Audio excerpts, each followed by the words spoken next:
Como você leu no início do texto, Jesus está na região de Gerasa, que é a terra da Decápole. Observe a gente mostrando aí no mapa que a terra dos Gerazenos, Gerash em hebraico, né? Gerasa, pertence à região dominada naquilo que a gente chama das 10 cidades gregas. Desde antes dos romanos, os gregos já tinham imposto a sua cultura ali na Decápolis, nas 10 cidades gregas, como você pode observar pelo mapa.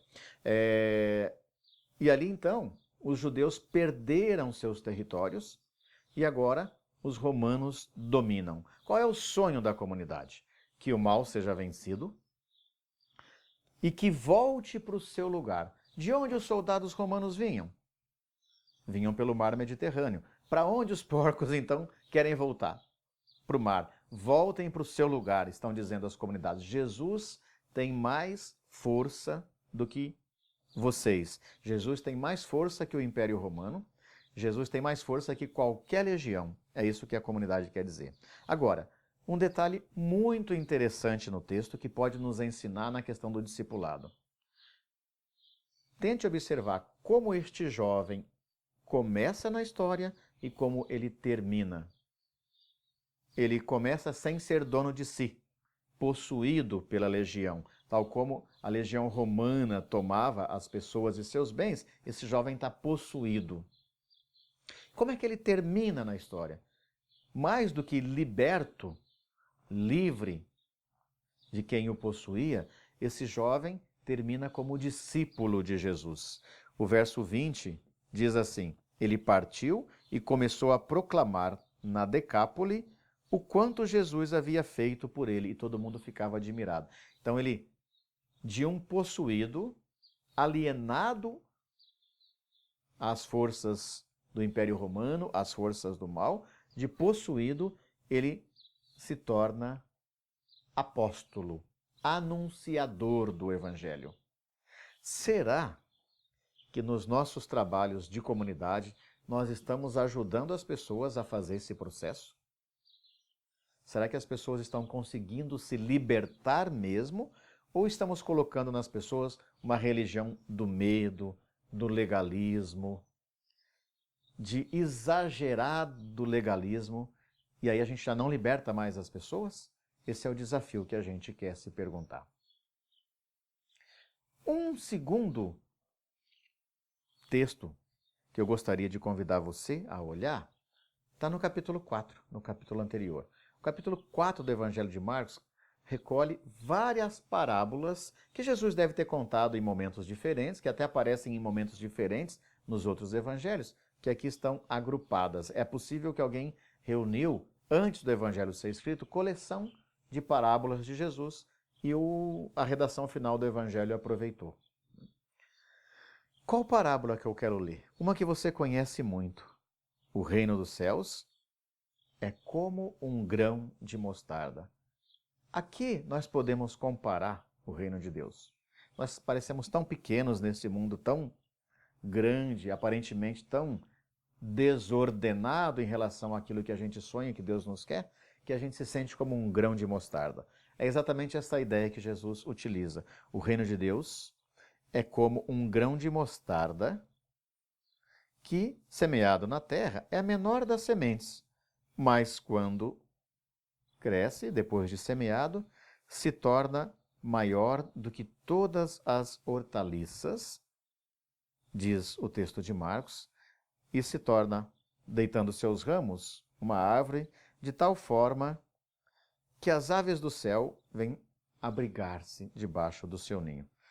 É claro que o texto tem exagero. Aliás, as parábolas de Jesus são um método que se caracterizam pelo exagero. O que quer dizer o termo parábola? Enxergar à distância. Por isso que tem a antena parabólica, né?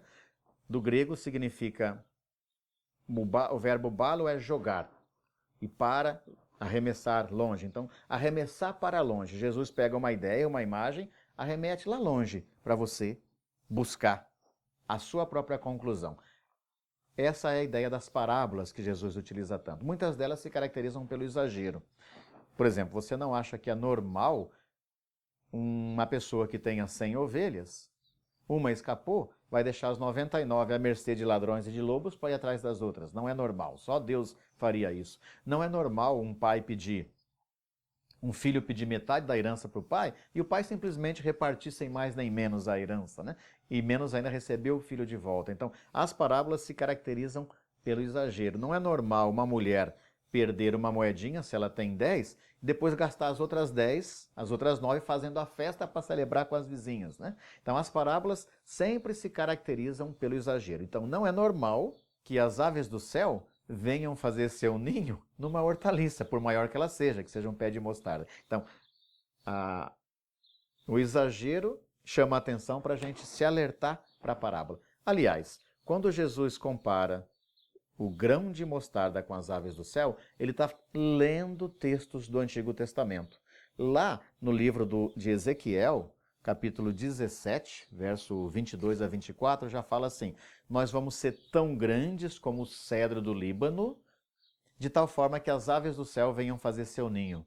Mas também no livro de Daniel, no capítulo 4, fala-se, verso 9, e no verso 18, você pode comparar Daniel 4, 9 e 18, fala-se também das aves vindo fazer seu ninho. Então Jesus está usando imagens do Antigo Testamento para dizer assim é o reino dos céus. Tal como os cedros do Líbano eram frondosos, nós somos pequenininhos no reino.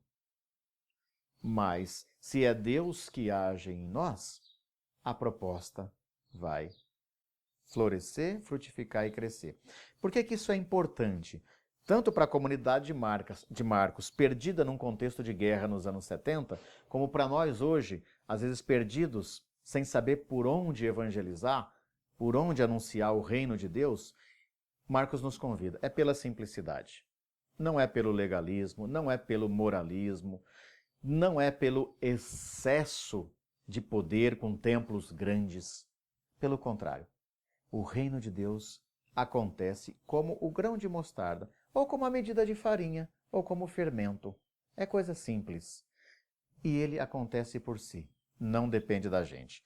Aproveite tanto o texto de Marcos 5 para aprofundar sobre o contexto da época de Jesus, mas também aproveite as parábolas que anunciam o reino e aprofunde com seu grupo o estudo do Evangelho de Marcos. Com certeza, nós vamos crescer conjuntamente. Bom estudo, boa vivência da palavra.